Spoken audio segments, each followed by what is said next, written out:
Cette colonie de fourmis est sur le point de mettre au monde des centaines de nouvelles ouvrières. Je pense que d'ici très peu de temps, sa population va doubler. Le nombre d'ouvrières dans cette colonie va très vite faire x2. Bienvenue à tous, vous êtes sur GigaFourmi, la chaîne avec les fourmis les plus balèzes du game. Dans cette vidéo, je te donne des nouvelles de ma colonie de Lasius emarginatus. Je t'en avais parlé il y a quelques mois, c'était une des premières vidéos longues que j'ai fait sur cette chaîne. Je te la mets dans un des coins. Depuis, elles ont fait leur diapause, qui est l'hivernage des fourmis de début novembre à fin février environ. Et depuis qu'elles sont sorties, voilà, il s'est passé plein de trucs, le développement a repris. Donc, je vais te faire un résumé de tout ce qui s'est passé. Alors, le premier point, c'est que depuis cette première vidéo, on n'a pas eu de nouvelles naissances dans la colonie. Elle est à peu près au même stade que dans la première vidéo. Pourquoi? Parce que tout simplement, je te les avais filmées juste avant la diapause, donc elles ont fait leur hivernage, ce qui veut dire que pendant 4 mois, il ne s'est rien passé, la colonie était en pause. Et là, elles viennent de reprendre leur développement depuis environ 1 mois et demi, 2 mois. Ce qui s'est passé depuis, c'est qu'elles avaient déjà énormément de larves dans la dernière vidéo, et ces larves-là ont fait la diapause avec la colonie de fourmis. Elles se sont mises en pause elles aussi sur leur développement, et en fait, depuis cette sortie de diapause, elles ont repris leur développement, les larves ont grandi, et en fait, ces larves se sont mises à faire des cocons, ce qui fait que le nid est rempli de cocons. Il y a bien un quart du nid qui est rempli en entier de cocons, c'est vraiment impressionnant. Les cocons, pour faire simple, c'est le dernier stade de l'évolution du couvain des fourmis, donc je te le rappelle, la reine pond un œuf qui se transforme en larve, la larve elle va grandir, etc.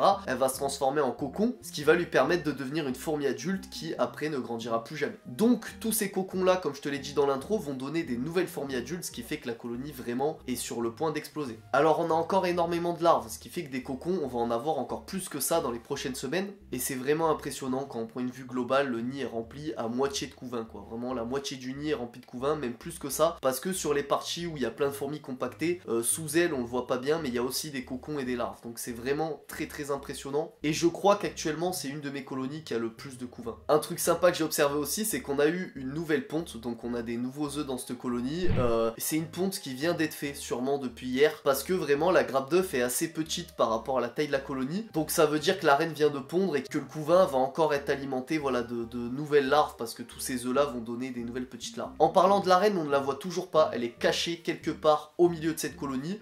Pour faire simple, la reine elle ressemble à ma reine Lasius niger, donc je te mets un plan de, voilà, d'une petite Lasius niger. C'est à peu près la même chose, à quelques différences près au niveau des couleurs. La reine ressemble à peu près à ça. Mais on ne la voit pas, mais il y a bien entendu une reine dans cette colonie qui se charge de mettre tous les œufs au monde et qui a fait naître toutes ces fourmis là. Donc maintenant qu'on a fait un tour à l'intérieur du nid, on va aller faire un tour dans leur zone d'exploration, l'ADC, l'aire de chasse des fourmis, ou alors souvent on l'appelle aire de fourragement. Donc vous le savez à force de me suivre, c'est la zone dans laquelle les fourmis mangent, récupèrent voilà, à manger, posent leurs déchets et explorent. Donc on a quelques nouveautés. Déjà je vous avais filmé dans un short, je leur ai ajouté un gros abreuvoir massif, un gros abreuvoir à eau, parce que c'est une fourmi qui consomme énormément d'eau, elles sont très demandeuses là-dessus. Donc je leur ai mis ça pour être tranquille. Il faut savoir d'ailleurs que sur l'humidité dans le nid, je n'humidifie plus trop le nid. Elles se contentent de l'abreuvoir, j'humidifie de temps en temps le nid, mais c'est vraiment assez rare. Et j'humidifie vraiment au pifomètre, c'est des fourmis très résistantes, elles sont pas chiantes au niveau des conditions d'élevage, comparé à certaines fourmis exotiques qu'on peut avoir. Donc un abreuvoir à eau massif, qu'elles utilisent tout le temps à mort. Alors dans la vidéo, vous allez voir, il n'y a pas trop de fourmis dessus, c'est parce que les fourmis ont été un peu stressées, parce que j'ai dû déplacer leur fourmilière, voilà, pour faire le tournage. Mais en temps normal, j'ai toujours une petite centaine de fourmis qui sont sur l'abreuvoir et à l'intérieur. Vu qu'on a parlé d'humidité, je vais aussi vous parler très rapidement de la température.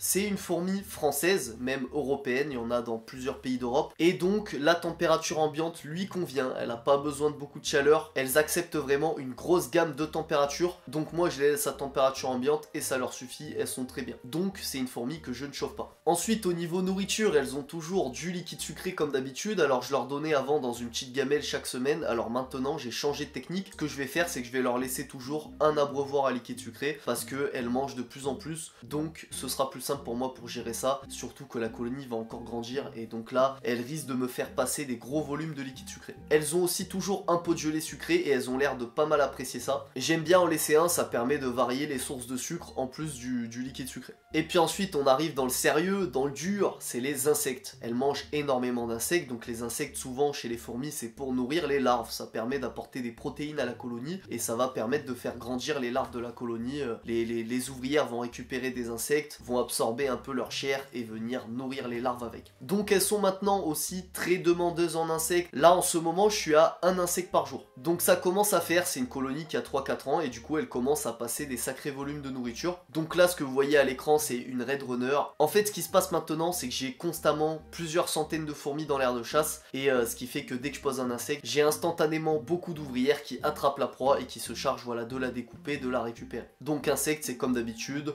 vers de farine, vers morio, grillon, Black Red Runner et on les donne morts. Ce ne sont pas des fourmis chasseuses. Là elles commencent à être très actives mais c'est pas pour autant qu'il faut balancer des trucs vivants dedans, ça les stresserait. Donc je vais rebondir sur le fait qu'elles sont actives, elles sont de plus en plus actives. J'ai même dû changer leur anti-évasion, je suis maintenant passé à du fluon parce que elles arrivaient un peu à passer sur l'ancien. Le fluon c'est le plus efficace que j'ai trouvé pour l'instant et encore qu'elles commencent à arriver à marcher dessus doucement mais j'ai encore un peu de marge. Plus bien sûr un couvercle sur la zone d'exploration. Ensuite quelque chose de sympa que j'ai remarqué chez ces fourmis c'est que étonnamment elles sont assez propres. En général je vous en ai déjà parlé dans pas mal de vidéos, les fourmis sont plutôt propres, elles trient leurs déchets et elles ne laissent pas de déchets dans le nid, à moins que le nid soit trop grand, là elles vont le bourrer de déchets, mais en général les fourmis virent tous les déchets du nid et les mettent dans les zones d'exploration et vont les trier, les ranger, etc. Et ben ces Lasus elles le font et elles le font très bien, elles m'ont fait 2 petits tas de déchets très propres, voilà. Elles gèrent bien leurs déchets, c'est franchement bien géré, c'est quelque chose que j'ai remarqué, c'est une fourmi que je trouve assez propre, après des fois ça peut peut-être changer d'une colonie à l'autre, mais en tout cas voilà, elles sont plutôt propres là-dessus. Et donc écoutez, après ce dernier point, je crois que j'ai abordé tout ce que je voulais aborder avec vous aujourd'hui. Alors juste je voulais vous dire que c'est assez dommage parce que les Lasus c'est vraiment une famille de fourmis qui est très sous-cotée, alors que en peu d'années vous pouvez avoir des colonies très intéressantes, très cool.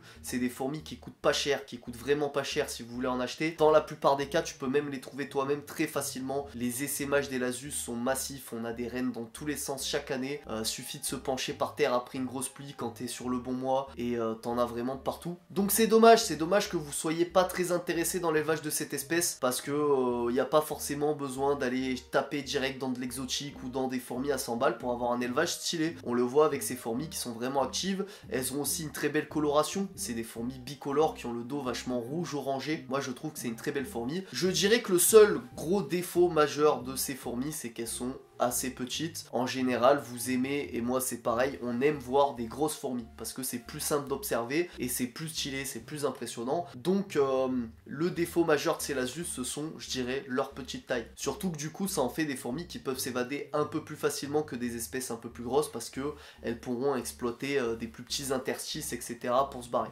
Mais voilà, élever des Lasus, c'est ce que je peux vous dire. Si vous cherchez une fourmi sympa, je vous ai fait une vidéo en plus, je vous la mets dans un coin où je vous explique que les Lasus Marginatus, Lasus niger, ce sont des super fourmis pour débuter, vraiment des fourmis peu exigeantes qui acceptent des larges plages de conditions d'élevage en température, en humidité. Elles s'adaptent à la plupart des nids, à la plupart des installations. Donc c'est vraiment une fourmi pour se lancer si jamais vous cherchez une espèce un peu cool pour vous lancer dans ce milieu super qui est l'élevage de fourmis. Donc écoutez, moi je vais vous laisser là-dessus. Je vous invite à vous abonner si cette vidéo vous a plu. Et dans une des prochaines vidéos, on va sûrement devoir agrandir leur nid parce qu'avec la vague de naissance qui arrive, leur installation risque d'être pleine assez rapidement. Je vous rappelle aussi, dernière chose, que vous avez une playlist dans la description de la vidéo qui regroupe toutes les vidéos sur cette espèce sur ma chaîne dans l'ordre chronologique. Allez, ciao tout le monde, passez une excellente journée ou une excellente soirée. Ciao ciao.